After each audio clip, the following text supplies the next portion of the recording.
mas o Evangelho liberta de todo juízo que surge o nosso olhar. E isso tudo acontece à volta de um eunuco. E essa é a primeira coisa.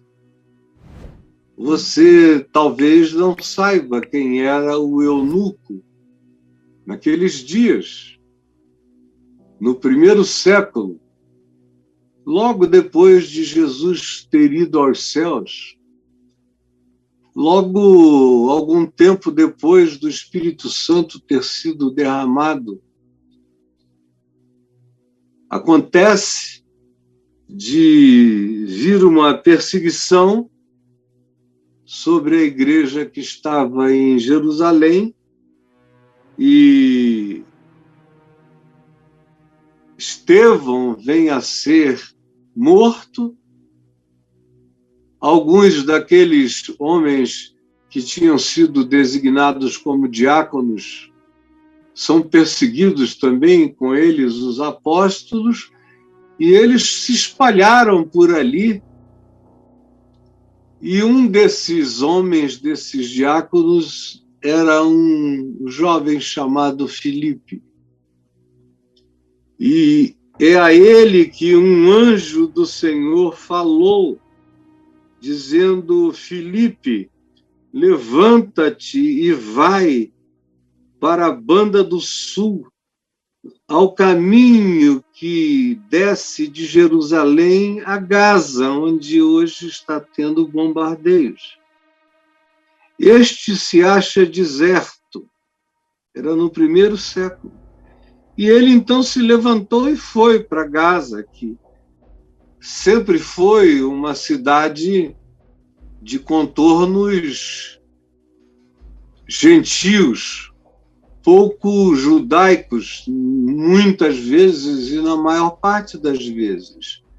Era uma cidade que vinha ocupada aqui no ambiente bíblico desde os dias dos juízes de Israel, desde antes de Saul, desde antes de Davi.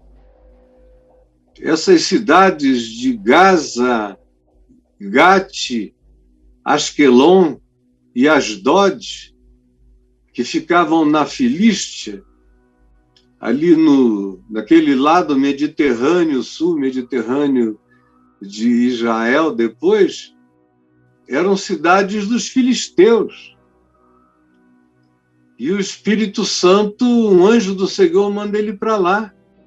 E a gente vai descobrir que é uma mobilização extraordinária que acontece para que Filipe fosse ao encontro do eunuco. Mobilização de anjo.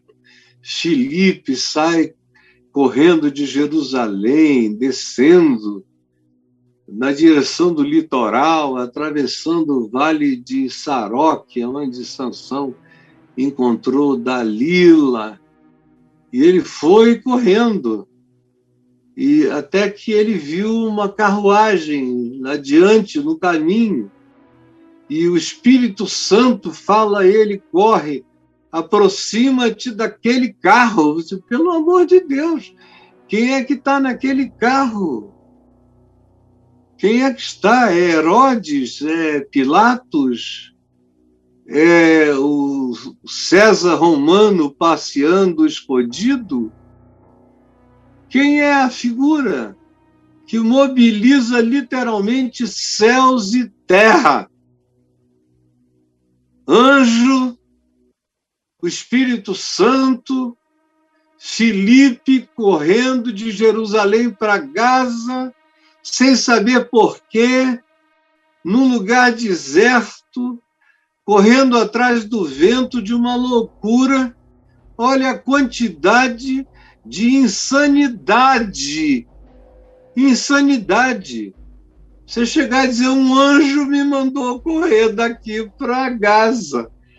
Aí chega lá, corre alguns quilômetros, uns 30 quilômetros, no máximo, mas ele não chegou nem a alcançar Gaza, ele estava bem antes ainda, na região do Vale de Saroque, quando ele encontrou o eunuco, a carruagem, aí a voz que diz, corre atrás da carruagem. Aí chega lá, a voz pergunta, fala a ele, pergunta se ele entende o que ele está lendo. Aí ele pergunta, compreendes o que vens lendo? Aí o cara diz, não, não tem quem me explique. Aí ele viu na cara de Filipe que Filipe estava lá para ajudá-lo.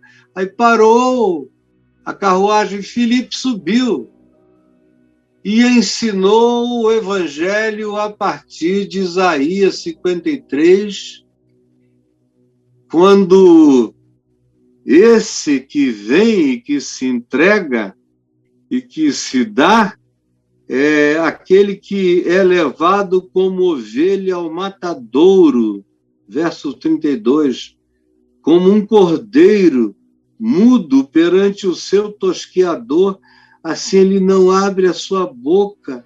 Na sua humilhação lhe negaram justiça. Quem lhe poderá descrever a geração? Aquele povo que fez isso, porque da terra a sua vida é tirada. Isaías 53. Olha a quantidade, a mobilização por causa de um eunuco. Você sabe quem é um eunuco? Você deve estar dizendo, pô, deve ser um cara santificado mesmo a Deus, porque não faz sexo, é um celibatário. Mas a maioria dos eunucos não eram nem como esse aqui, que era superintendente dos tesouros, ele era ministro das finanças da Etiópia, no tempo que a Etiópia tinha glória.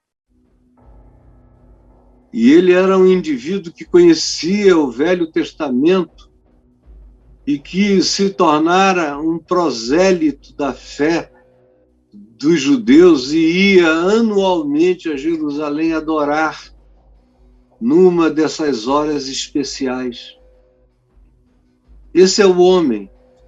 Além disso, ou ele nasceu com os genitais normais, mas por ser escravo, foi castrado para servir nos palácios as rainhas, as princesas, para serem treinados no serviço, na delicadeza de garçons femininos. Ou então eles já nasceram assim. Uns os homens castraram, outros já nasceram hermafroditas ou já nasceram com uma aparência masculina para fora e uma genitália entre as pernas, ou com ambos, com um pênis pequeno e uma genitália, ou mulher vivendo a mesma condição, com uma genitália e um pênis, ou com uma anomalia de qualquer outra natureza, ou com uma tendência hormonal desde a infância de se assumir de maneira feminina, se dedicarem. E as razões eram várias naqueles dias. E o eunuco era um indivíduo de segunda categoria, era um diferente, era um castrado. E sendo escravo, ele, dependendo de quem fosse o seu senhor, e como o seu senhor quisesse tratá-lo, ele era também um servo sexual do seu senhor. Muitos deles. E não podiam se negar. Eram escravos com missão amplificada. E quantos foram assim? Isso trazia uma certa normalidade no primeiro século.